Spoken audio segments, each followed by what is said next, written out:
নমস্কার, আমি অর্পিত এবং আজকে আমি যে বিষয়ে আলোকপাত করব তা হল বিশ্বের জনপ্রিয়তম ক্রীড়া প্রতিযোগিতা ফুটবল বিশ্বকাপ, যা 2026 সালে আমেরিকা, কানাডা এবং মেক্সিকো এই 3 দেশ জুড়ে আয়োজিত হচ্ছে। 12ই জুন বর্ণাঢ্য অনুষ্ঠানের মাধ্যমে মেক্সিকোতে এই ক্রীড়া প্রতিযোগিতা শুরু হয়, মেক্সিকো এবং দক্ষিণ আফ্রিকার খেলার মধ্য দিয়ে। এবং আজকে আমি এখনো পর্যন্ত এই ফুটবল খেলার মহাতারকারা কে কেমন খেলছেন, কে কোন জায়গায় দাঁড়িয়ে আছেন, কার পরের প্রতিপক্ষ কারা, সেই বিষয়ে কথা বলবো। তো দেরি না করে প্রথমেই চলে আসি এই বর্তমান ফুটবল জগতে একজন অন্যতম সেরা খেলোয়াড় লিও মেসির কথায়। তো আর্জেন্টিনার লিও মেসি এবার তার বিশ্বকাপ সফর শুরু করেন আলজেরিয়ার বিরুদ্ধে এবং নিজের জাত তিনি চিনিয়ে দেন একটি দুর্দান্ত হ্যাট্রিকের মাধ্যমে। গোটা মাঠ জুড়েই তার ছিল আধিপত্য এবং বলের উপর ছিল তার অগাধ নিয়ন্ত্রণ। পরবর্তী ম্যাচ অস্ট্রিয়ার বিরুদ্ধে সেই একই মেসি, সেই দুগোল, সেই মেসি নিজের জাত আবার একবার চেনা নেন। জর্ডনের বিরুদ্ধে তাকে কোচ প্রথমে নামাননি, কারণ খুব প্রয়োজন ছিল না, এমনিতেই শীর্ষস্থানে তারা শেষ করেছিলেন। তবুও মেসিকে নামানো হলো। রোজারিওর ছেলে, তুমি আবার সেই করে দেখালে কাজ, আবার 1 গোল করে নিজের জাতিটা তুমি প্রমাণ করলে।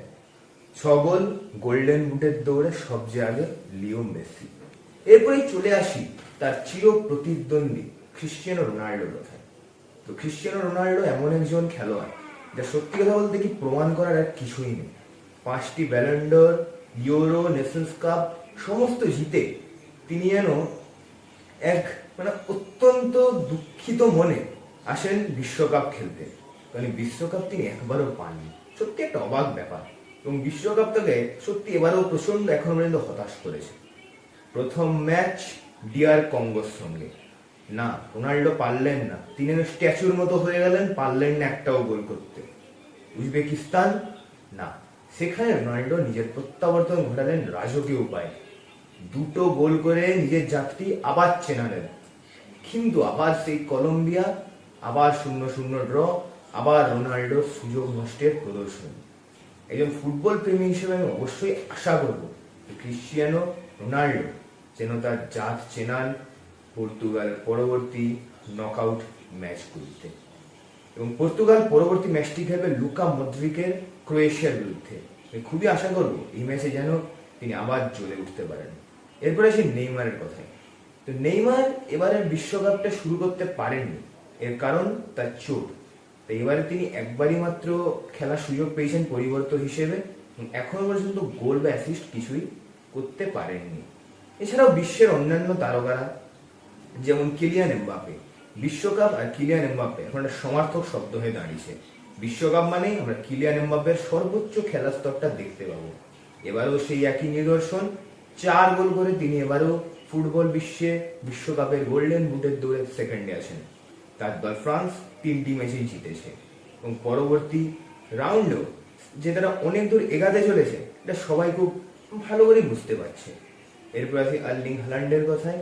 হাল্যান্ড নরওয়ে একজন তারকা প্লেয়ার, তিনিও এবারে 4 গোল করেছেন, তিনিও এবারে আছেন দৌড়ে গোল্ডেন বুট জেতার।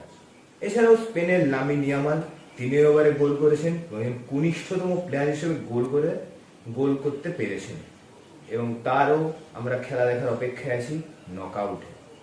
তো আর যারা আছেন বিখ্যাত যারা উঠেছেন, যেমন সুইডেনের ভিক্টর গোয়াগরস, আলেকজান্ডার ইসাক প্রমুখ তারকার খেলাও আমরা নকআউটে পরবর্তীকালে দেখতে চলেছি। আরেকজনের কথা না বললেই নয়, ব্রাজিলের ভিনিসিয়াস জুনিয়র। বর্ণ বিদ্বেষের কটাক্ষে বারবার শিকার হতে থাকা এই প্লেয়ার আবার একবার দেখিয়ে দিয়েছেন তিনি কি জিনিস। 4 গোল করে আবার একবার সেকেন্ড পজিশনে আসেন গোল্ডেন বুট জিতার। এছাড়াও উসমান ডেম্বেলে, যিনি বর্তমানে ব্যালন ড'র জিতেছেন, তিনিও কিন্তু এবারে 4 গোল করে আছেন সেকেন্ড স্থানে গোল্ডেন বুট জিতার। অর্থাৎ শেষে বলা যায় প্রত্যেক প্লেয়ার যাদের থেকে আমরা আশা করে থাকি প্রত্যেকেই কিন্তু এবারে নিজেদের আশানুরূপ পারফরমেন্স দিচ্ছেন এবং আমরা আশা করছি যে পরবর্তী নকআউট ম্যাচগুলিতেও একই খেলা দেখা যাবে। কারণ বলে রাখা ভালো, আর্জেন্টিনার পরবর্তী খেলা আছে কেপ ভার্দের সঙ্গে, পর্তুগাল প্রতিপক্ষ হিসেবে পেয়েছেন ক্রোয়েশিয়াকে এবং ইংল্যান্ড, হ্যারি কেনের দল ইংল্যান্ড, তারা পেয়েছে ডিআর কঙ্গোকে অ্যাজ অ্যান অপোনেন্ট এবং এছাড়াও নরওয়ে, ফ্রান্স, স্পেন প্রমুখ দলগুলিও রয়েছে পরবর্তী 32-এর পর্বে, এবং দেখার বিষয় হল যে কার হাতে বিশ্বকাপ ওঠে, কারা যায় পরবর্তী পর্যায়ে। নমস্কার।